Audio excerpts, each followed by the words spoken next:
We are joined by an expert on US foreign policy and the Middle East, Majid Rafizadeh. He is an American political scientist and a scholar at Harvard University.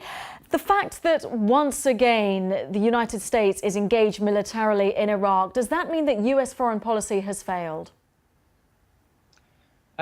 Well, I think what you're seeing here is really the remarkable advancement of the ISIL or Islamic State, particularly taking over several towns in northern Iraq and the important strategic point in of the area in Mosul, particularly the Mosul Dam, which is the largest dam there, which can create damages for surrounding cities, and this has really posed a strategic and geopolitical threat to the United States.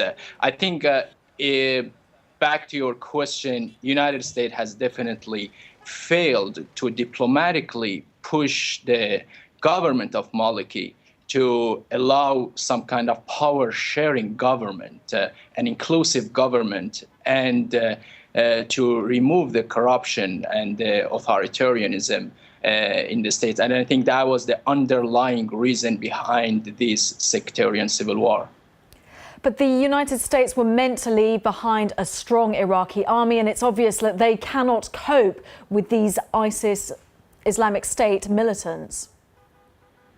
No, that's absolutely correct. I think armed intervention in Iraq is not going to put an end to the civil war. It's not going to put an end to the sectarian war.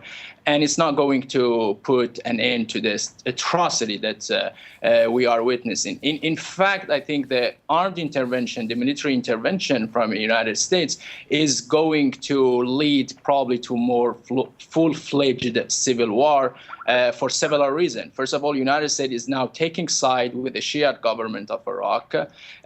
Second, they're giving the Islamic State a tool to inspire transnational fighters to fight against what they call American imperialism. And I think the last factor that we have to understand is that there is some kind of support for these Sunni insurgencies in Iraq against the Iraqi government. And what is important here is really finding a political resolution in Baghdad, and by establishing power-sharing governments in Baghdad. And just looking at taking this out a little bit, widening it out, because Islamic State fighters are fighting against Assad in Syria, and of course that is one thing that the West would like to see, the end of the Assad regime.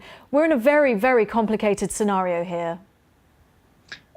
Exactly. I think what is interesting about it here, Kasha, is that you see some kind of emergence of realignment of interest among Middle Eastern countries, Iran, Saudi Arabia, countries who are considered to be rival competitors in the region. These countries all view Islamic State as a rival and adversary. I mean, the Islamic State has really managed to create a lot of adversaries in the region. So I think one thing that United States could have done, just to be a facilitator or arbiter among these countries in the Middle East who are trying to take a collective action against ISIL. But again, you're absolutely correct. I think the remarkable advancement the Islamic State had is a milestone in the movement, which was